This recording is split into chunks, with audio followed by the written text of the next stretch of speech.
Bonsoir à tous, bienvenue sur une nouvelle vidéo débrief de l'Académie.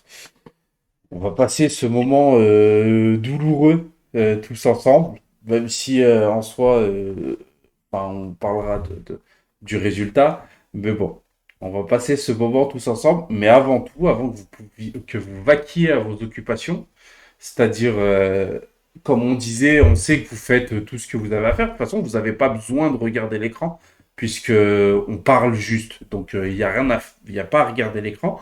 Mais avant que vous puissiez vaquer à vos occupations, likez, abonnez-vous à la chaîne, likez cette vidéo.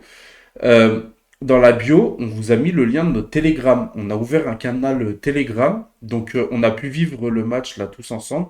C'était super sympa. Donc, plus on est de fous, mieux c'est. On peut se partager des liens. Je sais pas si j'ai le droit de dire quel genre de lien sur YouTube, mais des liens qui nous permettent de voir le match plus facilement. Euh, voilà, et on fait des débats, on discute tous ensemble. Donc n'hésitez pas si vous voulez avoir un lien avec la communauté, avec nous, on est tous les deux actifs sur le Telegram. Bah n'hésitez pas à venir et on pourra parler de tout tous ensemble. Euh, voilà. Ceci étant dit, on va commencer le débrief de ce magnifique Manchester United-Tottenham. Ah oui, Ouais. petit point technique pour ceux qui regardent du coup, l'écran, vous avez le droit, hein. Vous avez vu, on a réglé les problèmes de son. Maintenant, on n'a plus trop d'écho, de conneries comme ça normalement. Et là, on est sur l'image. Vous avez vu, moi maintenant, mon cadre, il est complètement rempli. Donc maintenant, pour la prochaine fois, je vais m'atteler à remplir le cadre à Grigny et on sera nickel après. Après, on vous mettra L'équipe des la plus lente du animations. monde. Ça fait 4 mois qu'on est sur le dos. Et puis après, on vous mettra des animations, des trucs, des machins. Enfin voilà. Petit à petit, on s'améliore, mais on est un peu long à la détente, donc faut nous laisser un peu de temps. Bon, commençons par le débrief de ce Manchester United-Tottenham. Enfin, Tottenham-Manchester United, puisque c'était au Tottenham Hotspur Stadium. Et puis, il n'y a pas que nous qui sommes longs à la détente, apparemment. Il y a aussi notre équipe, puisque, le match avait super bien commencé, hein, une première mi-temps magnifique, on gagne 2-0 à la mi-temps, tout était parfait, tous les joueurs étaient incroyables, même Sancho qui mettait plus un pied devant l'autre depuis des mois, il a été magnifique. Dalot était très fort, enfin bon, on avait une équipe mais parfaite aux oignons, on s'est dit, on vient juste à Tottenham pour faire notre petit match référence semestriel, comme d'habitude avec eux, sans compter sur le fait que on sort une deuxième mi-temps catastrophique. Pedro Porro marque le but du 2-1. Tous les supporters de Manchester United, bien évidemment, à ce moment-là, commencent tous à enfiler leur couche en se disant c'est le match contre Séville qui reprend, c'est exactement pareil, on voit, l'équipe est pas bonne, machin, patati patata. Mm. Et on connaît tous très bien notre club parce que c'est exactement ce qui s'est passé. Remake du match contre Séville, première mi-temps magnifique, deuxième mi-temps catastrophique. Même si contre Séville c'était les deux mi-temps et que c'était plus la fin du match. Bon là on a été nul toute une mi-temps, c'est encore pire. Voilà. Donc Heung-Min Il se égalise. relance contre nous. Voilà, il se relance contre nous. Tottenham se relance contre nous. Ça fait 2-2. Le match est raté, même si personnellement, un match nul, je trouvais pas ça super grave parce que bon, top 3, top 4, tant qu'on va en Ligue des Champions, c'est bien. Tottenham ne prend pas de points. Enfin, au niveau comptable, c'est pas une catastrophe. Mais au niveau de l'image, au niveau de ce qu'on a vu, Mm. c'est vraiment scandaleux. Du coup, Grigny, on savait que ça finirait comme ça ou on savait pas que ça finirait comme ça? J'ai envie de te dire, on savait pas que ça finirait comme ça, parce que pour moi, on prenait même le 3-2. À l'allure, et tu laissais 10 minutes de plus. Non, quoique, à la fin, on s'est quand même rattrapé. Mais bon. Euh, Ça devient habituel, quoi. On s'habitue et, comme dirait un grand rappeur, habitué, habitué, habitué, hein. C'est ça. J'ai rien d'autre à dire. Exactement. Enfin, C'est le genre de match qu'on a un peu trop vu cette saison. Et mm. en soi, enfin, c'est même pas ce qui me dérange. Moi, ce qui me dérange, c'est qu'en fait, on n'a rien le droit de faire avec cette équipe. On n'a pas le droit de gagner. On n'a pas le droit de ne pas marquer. On n'a pas le droit d'être mené. Enfin, c'est une équipe qui, si tout ne va pas parfaitement bien, bah, on a un Hmm. problème. Il faut qu'il y ait un petit grain de sable dans l'engrenage et on perd complètement pied. Ça veut dire que si tu fais 0-0 mais que tu domines, et ben au bout d'un moment, tu te dis, oh, c'est pas normal qu'on gagne pas, machin. Donc, tu finis par prendre un but contre le cours du jeu. Si tu gagnes 1-0, bah, au bout d'un moment, tu dis, ouais, mais il faut tuer le match. Maintenant, on a inventé encore un autre truc, c'est que si on domine et qu'on gagne 2-0, c'est-à-dire qu'on tue le match, et ben si on prend un but, et ben on prend le 2 dans la foulée. Et Ça va. même, j'allais dire, avant de prendre le but, on voit qu'il y a Ouais, 2-0, on panique. ouais. Et juste au retour des vestiaires, sans qu'il soit rien passé, juste Tottenham a décidé de presser un peu plus et de mettre plus de contact. Les joueurs, pour eux, j'ai l'impression que le nul était déjà fait, enfin, ils avaient déjà repris 2 buts dans la gueule. Bon, en fait, le truc, c'est que nous, on n'est pas footballeurs, on n'est pas joueurs à Manchester United. Donc, c'est pas grave qu'on anticipe de prendre un match nul. Mais eux, ils sont sur le terrain et ils doivent pas anticiper. Mm. Et bon, ça se joue à une transversale parce que je pense que si Bruno il marque le 3-2, le 3-2 au retour, enfin direct après le 2-1, non, le 3-1, ce Un sera un 3, ouais.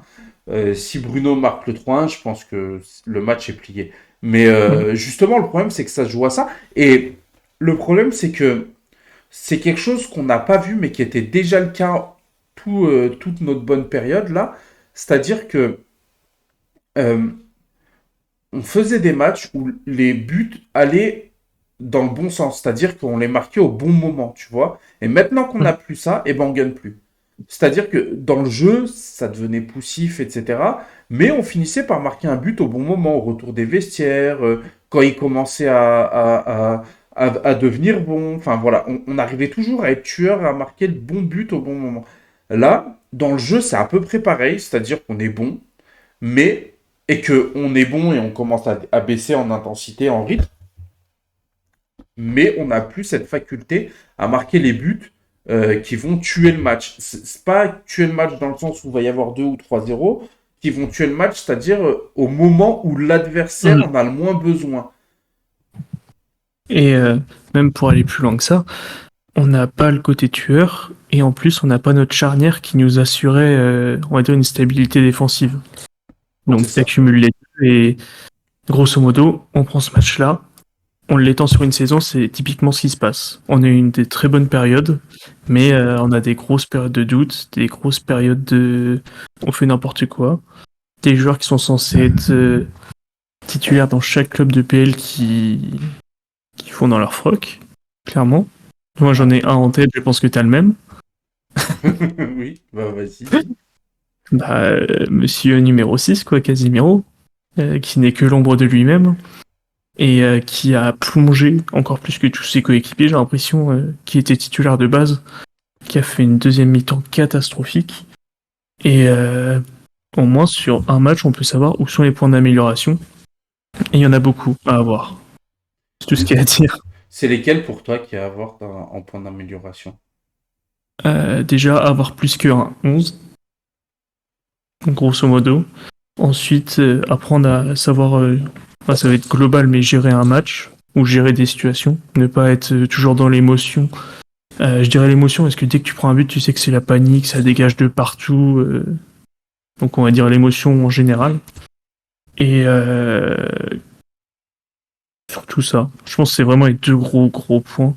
Hmm. Et après, c'est plus de l'ajustement tactique en cours de match, ce genre de truc où c'est Tenag qui là fait de mauvais choix aussi. Mais, justement, est-ce qu'il envoie pas le mauvais message quand il fait rentrer Fred bah, pour presser un peu plus, enfin tu vois, est-ce qu'il envoie pas le message de parce que enfin, clairement moi quand tu me fais rentrer Martial et Weghorst, je sais que le football c'est terminé, hein. Sachant Bah, que sachant que Martial à la limite ça peut jouer au foot, mais alors Weghorst, mais bah, les deux sont moins bons ces derniers temps. hmm. Euh, Moi, quand je vois qu'au final, on finit avec ces deux mecs sur le terrain, c'est finito pipo pour moi, Bah, je te rejoins. Après, moi, au tout début, le premier changement, c'est Fred et Martial. hein. Et ça, je peux le comprendre parce que tu veux récupérer la bataille du milieu, tu mets Fred qui va plus, on va dire, presser que Eriksen, ça peut s'entendre. Et tu rentres Martial, ça permet à Rashford de retourner à gauche, de changer toute la tactique défensive de Tottenham, ça peut s'entendre aussi. Après, quand tu vois un autre changement, il y a du Weghorst qui rentre, ça sort Wan-Bissaka pour remettre Dalot de l'autre côté, mettre Malacia à gauche. Là, j'ai su que c'était mort, clairement. Mais même le message que t'envoies justement, comme tu dis, tu mets Fred un peu pour machin, mais ça veut dire que tu penses plus à tenir le ballon. Ouais, mais après, Fred, en super sub, on a déjà vu que Il ça tient pas le pouvait être un bon ballon de joueur. fou, il est là pour aller gratter des ballons. Mais justement, ce que je te dis, c'est à ce moment-là, est-ce que le coach, s'il fait rentrer Sabitzer, il n'envoie pas un autre message? Parce que, ok, il peut se dire, Eriksen, il rentre d'une longue blessure, il faut le ménager, etc. Mais pourquoi il fait rentrer Fred? Si tu fais rentrer Sabitzer, tu dis clairement, moi, mon but, c'est de garder le ballon, sachant que Sabitzer est capable de presser en plus, tu vois. Ou de faire rentrer Sabitzer en 10 et de faire descendre Bruno. Mais à ce moment-là, t'envoies pas un message de vas-y, faites-vous dans le froc parce que nous, on veut essayer de gratter des ballons maintenant. Tu vois, enfin, Mm. moi, je Ouais, trouve que c'est un mauvais message qui a été envoyé avec ce changement. Après, c'est à voir, et c'est à voir comment il a ressenti dans le match. Il a rentré Fred pour suppléer à Casemiro, il sentait que Casemiro commençait à prendre l'eau. En fait, ça peut s'interpréter de plein Ouais, de... mais dans tous les cas, vu le résultat, Voilà, ses sentiments, ils ont été mauvais. c'est ça. Après, en dehors de ces changements, parlons des joueurs qui sont rentrés. Il n'y a aucun changement. J'ai vu Fred, il a perdu 9 ballons, Ouais. donc en 30 minutes. Mm. Martial, ses 2 premières touches, ses 2 balles perdues, on a fait se manger 2 contre-attaques coup sur coup. Enfin, 2 buts coup sur coup. Il n'y a aucun joueur qui a été bon, quoi. Et Weghorst, c'est c'est impressionnant. pareil. Weghorst et Martial, là où ils ont été incendiaires, c'est qu'ils savent que notre charnière défensif, notre charnière centrale, pardon, c'est pas nos deux défenseurs centraux habituels. Il y en a même un qui est même pas défenseur central de base, tu vois. Mhm. Et ben, malgré ça, euh, ces gars se sont permis de perdre des ballons dans des zones genre devant la surface, tu vois. Ouais, ou Euh, faire des fautes ou débiles. faire des fautes débiles. Weghorst, il a le ballon, il fait une faute devant la surface, alors qu'il a le ballon devant sa Mhm. surface. Mais dans quel monde c'est possible ça? Martial, il garde le ballon dans l'axe à l'entrée de la surface aussi, c'est pareil. Il garde, il Ouais. dribble. Il y a 3 ou 4 joueurs à qui il peut faire la passe, mais il décide de dribbler devant la surface. C'est scandaleux ce qu'ils nous ont montré là. Enfin, enfin, Mhm. vraiment, je les comprends pas. Je les comprends pas. Je comprends pas le match qu'ils nous ont pondu. Fred, c'est pareil, hein. En Super Sub, comme tu disais, ça a toujours été très bon. C'est quoi cette rentrée qu'il nous a Mhm. fait? Catastrophique. Tu vois, Et on ouais. en a parlé plusieurs fois, mais je pense qu'il y a cette culture de la loose qui va vite falloir éradiquer cet été. C'est-à-dire que tous les Mhm. mecs comme ça, là, tous les mecs qui sont absolument infoutus d'avoir un état d'esprit de conquérant, tu vois, genre Bruno, ok, il met sa barre, mais il se procure une giga occasion après que Tottenham ait marqué un but. Enfin, tu vois ce que je veux dire? Ça montre un peu Ouais, bah oui. le mental du mec. Ça montre que le mec, il s'est pas abattu. Il s'est pas dit, oh merde, ils vont remonter. Non, il s'est dit quoi? Il s'est dit, faut les tuer. Mhm. Rashford, il Moi, n'a pas arrêté d'essayer, tu vois, même si il n'est pas irréprochable du tout sur le match et qu'il fait pas un match excellent, Rashford, mais il n'a pas arrêté d'essayer. Il a envoyé des frappes de loin, il a dribblé, enfin, il a essayé de faire la différence, tu vois. C'est des mecs, on voit qu'ils ont le bon état d'esprit. Je je sais sais. qui m'a surpris, c'est Shaw, qui a vachement, en seconde mi-temps, qui a vachement carry toute la tâche Ouais, défensive, hein. ouais. Et il m'a vachement surpris là-dessus parce que je le mettais un peu dans la catégorie quand on prend l'eau. Lui, il est un peu dans le bateau. Je vais faire des fautes débiles, je vais arrêter de jouer. J'ai en mémoire le match contre Liverpool, c'est pour ça.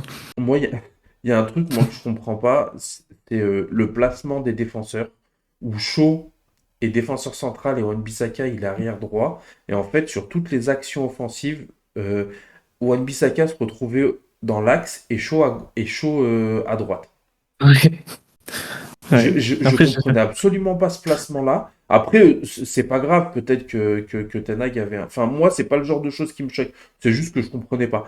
Par contre, Shaw, j'ai beaucoup aimé son match. Je trouve juste qu'il manque un peu de tranchant. Des fois, il laisse un petit peu trop d'espace à l'attaquant. Tu vois, genre, Ouais. Quand les mecs partent, et bah lui, il a 5-6 mètres de retard, et ben il va pas essayer d'aller au contact et de réduire ça, pas forcément se jeter, mais tu vois, juste réduire un peu cet espace-là, et il reste un peu trop loin, et il leur laisse un petit peu trop. Mais voilà, c'est un défenseur central. Après, tu Bah me ouais, diras, c'est ça. c'est un latéral, il est censé faire ça aussi sur le côté, mais bon, c'est le défaut que j'ai vu dans son jeu aujourd'hui. Euh, et tu vois, moi, en première mi-temps, j'ai aussi vu des trucs qui me dérangeaient un petit peu. Mais bon, comme on faisait une première mi-temps dingue, mais je trouve qu'on a une équipe qui a du mal à se mettre dans le sens du jeu. C'est-à-dire à la relance? Ou Ouais, sauf Bruno, tu vois. En fait, c'est ça, quand ça passait par Bruno, Shaw le faisait très bien aussi, ça allait. Mais Wan-Bissaka, plusieurs fois, il est revenu en arrière alors que c'était pas du tout dans le sens du jeu. Hmm. Eriksen a pu le faire aussi, même si, bon, Casemiro l'a fait un nombre incalculable de fois de revenir en arrière, alors que c'était pas dans le sens du jeu. Sancho et Anthony aussi le font beaucoup. Je trouve que un des défauts dans notre prestation, c'est qu'on ne s'est pas assez mis dans le sens du jeu quand il y en avait besoin. Et bien évidemment, le fameux El Famoso manque d'envie, manque de niaque, manque de courage, manque de ce que tu veux. Mais Hmm. au niveau mental, on a complètement sombré. Une fois qu'il y a eu le 2-2, t'as même pas une fois qu'il y a eu le 2-1, à part justement l'action de Bruno, mais peut-être même que l'action de Bruno, elle a fini d'enterrer leur mental, où ils se sont dit, bon, bah là, s'ils marquent pas, c'est qu'on marquera jamais. Euh, mais vraiment, on n'a pas vu une équipe qui s'est dit. Enfin, normalement, le bon état d'esprit quand t'es un grand club, c'est de les punir, tu vois. De se dire, Bah, mais et comment ça, ils nous marquent un but, on va leur en mettre deux, tu vois. Enfin, même le bon état d'esprit à 2-0, t'es pas censé paniquer. T'es bah censé être oui, en maîtrise mais, totale. mais Et s'il arrive un accident et que tu prends un but, hmm. faut que tu dises que bon, on va les tuer, on va leur montrer qu'ils n'ont pas marqué des buts. Tu vas pas te dire, oh non, j'espère qu'ils vont pas revenir à 2-2, parce que c'est ce qui s'est passé là en fait. Hmm. En soi, on peut refaire le monde, mais Bruno aimait son but où il a fait le plus dur. C'était coup sur coup, je crois que c'est 2 minutes juste après le but. Ouais, Et là, le match, il prend toute une autre dimension et on finit peut-être à 5-1. C'est juste le momentum qui est pas maîtrisé. c'est Enfin, ça, une. complètement. On a une gestion de nos temps faibles, temps forts qui est catastrophique. On a un temps faible, on en prend deux. On a un temps fort, il nous faut 54 occasions pour en mettre une, tu vois. Donc, Hmm. alors que c'était notre force, en fait, en début d'année. En début d'année civile, là, en début Ouais. 2023, c'était notre force, en fait, ça, vraiment, s'il y avait un momentum, on le gérait, comme tu disais, on le gérait super bien. Les temps forts, temps faibles, on gérait ça à la perfection. On était fort, on en mettait au moins un. On était faible, on en prenait. Et Mais, même ce que je trouve dommage en parlant de momentum, c'est grosso modo, on va prendre toute la première mi-temps où c'est un momentum. En occasion pure, face à face, euh, à part le but, il y a une frappe de Sancho, une frappe de Rash, et on n'a rien d'autre quoi à se mettre sous ouais. la dent. C'est C'est une stérile, barre de hein. Bruno en deuxième, hein. C'est stérile de fou. Même si Donc c'est en mieux fait, que d'habitude, parce qu'on n'a pas un attaquant mort, tu vois, genre, Mm. en général, quand t'as Weghorst ou Martial, ben, t'as un poste qui est mort, tu vois. Là, aujourd'hui, Sancho, même si c'est pas parfait, c'est quand même beaucoup mieux. Anthony, c'était très bien en début de match. Après, il a sombré, mais d'une façon catastrophique. Il a Euh, disparu. bon, complètement, mais en début de première, enfin, la première mi-temps, c'était très très bien. Et Rashford était fort. Donc, on avait les trois de devant qui étaient magnifiques. On avait Bruno en 10 qui était magnifique. Eriksen qui était très bon. Casemiro qui était mieux que ces derniers temps. Il avait rien à faire, Ah, vu qu'on était en domination. ouais, C'est mais surtout ça. sur les touches de balle, les changements d'aile, Mm. etc., il était quand même assez bon, tu vois. Mais Oui. après, pareil, il a sombré avec l'équipe et il est devenu. Enfin, ça m'embête parce qu'on n'attend pas ça de lui. On attend justement que ce soit un des gars qui va sonner la révolte, tu vois. Mm. Mais les trois cartons rouges qu'il a pris coup sur coup, là, ils l'ont Ça flingué, a j'ai dû le l'impression. tuer. C'est la Et fin. d'ailleurs, en parlant de Casemiro, enfin, rien à voir avec ce match-là, mais il y a une erreur qu'il faut pas qu'on produise, c'est qu'il faut qu'on prépare l'après Casemiro rapidement, Mm. sans le dégager du 11. Mais tu vas chercher un prospect, ou Casemiro va même le former, plutôt que ne jamais le remplacer, attendre qu'il ait 35 ans, qu'il soit inventable ni rien, et qu'on prenne encore 3 ans de plus à aller en chercher un. Le problème, c'est que ça, on sait très bien comment ça va se passer. Si on est repris par des Arabes un peu clutch, ça va se faire. Si on n'est pas repris ou qu'on est repris par un OBS qui décide de laisser les Glazers dans le conseil d'administration, bah, ça va pas se faire, en fait, tu vois. Donc, on sait très bien à quelle sauce on va être mangé en fonction de ce qui va se passer. Si les Qataris viennent, eh ben, on pourra militer pour ça. Si les Qataris viennent pas, on sait très bien que Casemiro, il va avoir le temps d'aller à la retraite et que son fils devienne professionnel et que son fils aille à la retraite avant qu'on commence à penser à acheter un nouveau 6 quoi. Résultat dans 2 jours, logiquement. Ouais, normalement, ça, on devrait avoir la réponse très vite sur le rachat de Manchester United. On vous fera sûrement une vidéo, voire un live à ce moment-là, quand on saura. S'il Mm. se passe rien, je pense on va juste se fumer la tronche. Mais, mais voilà. En tout cas, vous aurez très vite de nos nouvelles. Sur le Telegram, par exemple, n'hésitez pas à y aller dessus. Sur Twitter, on est dessus aussi. On est assez actif. Et voilà, quoi. Donc, juste moi, une dernière chose qui me vient. Est-ce que cette équipe, elle a deux mi-temps dans les pattes, sachant que Eriksen revient de blessure, que, que Rashford revient de blessure, que Sancho, non, il revient pas de blessure. Mais voilà, tu vois, que Shaw revient de Mm. blessure aussi. Tu vois, on a eu pas que Lindelof a pas joué toute la première partie de la saison aussi, c'est pareil, le rythme, ça compte. Euh, Mm. est-ce que cette équipe, elle a demi-temps dans les pattes aussi? Tu vois, c'est peut-être pas juste la faute à pas de chance ou une question de mental si on sombre après la première mi-temps à chaque fois. Bah, après, personnellement, je pense que tout est lié. Il n'y a pas un critère spécifique. Ouais. Il y a le critère confiance, il y a le critère l'équipe est décimée entièrement. T'as joué sur tous les tableaux trop longtemps. Et au final, bah, on savait très bien qu'on allait s'en mordre les doigts au bout d'un moment. Mm. Et t'as aussi l'adaptation. Première saison d'un entraîneur.